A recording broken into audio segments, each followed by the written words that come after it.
عن النبي عليه الصلاة والسلام. سأبدأ بالنبي الإنسان، لا تلومون، تكرار الحديث عنه هذا بالنسبة لنا عبادة. الله تكلم عنه سبحانه وتعالى، الله حدث عنه من اقرأ، تكلم عن النبي صلى الله عليه وسلم يوم الوحي، وتكلم عنه يا أيها المزمل، المقصود به النبي، يا أيها المدثر النبي. سورة الأنفال هي عبارة عن حديث عن النبي صلى الله عليه وسلم في غزوة بدر. سورة التوبة تعقيبا على غزوة تبوك. سورة آل عمران جزءا منها تعقيبا على غزوة أحد. حياة النبي صلى الله عليه وسلم ذكرت حتى في القرآن الكريم.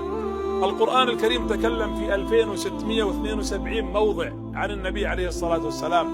أكثر من 1072 آية تكلمت عن النبي صلى الله عليه وسلم. ما ناداه الله باسمه، يا أيها النبي، يا أيها الرسول، يا أيها المزمل، يا أيها المدثر. سبحان الذي أسرى بعبده، ناداه بأجل الأسماء، بخلاف الأنبياء عليهم الصلاة والسلام، يا آدم، يا نوح، يا موسى، يا عيسى، إلى غير ذلك من أنبياء الله عليهم الصلاة والسلام.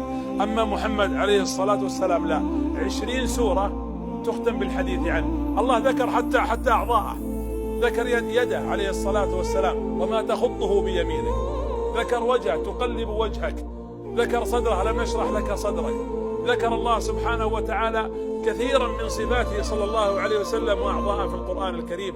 إذا كان الله حدث عن رسوله وهو مخلوق وعبد من عباده، فكيف بنا نحن يا جماعة؟ أنا وأنا أرى الكعبة وأرى هذه المشاهد تدفعني الحقيقة أن يتكلم عن هذا النبي العظيم.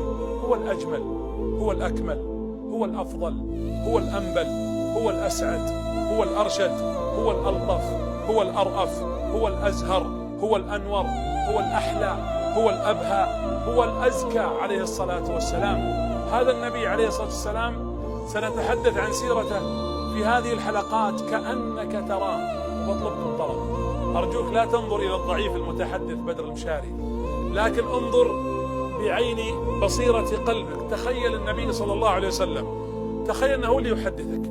يا جماعة أنا اليوم في مكة وقريب من الكعبة، الله أعلم قد تكون بقعة الأرض اللي حنا عليها مشى عليها النبي صلى الله عليه وسلم. قطعا أنه طاف حول الكعبة القريبة، ترى ما بيننا وبين الكعبة إلا يمكن 300 متر، وقطعا وقف على الصفا.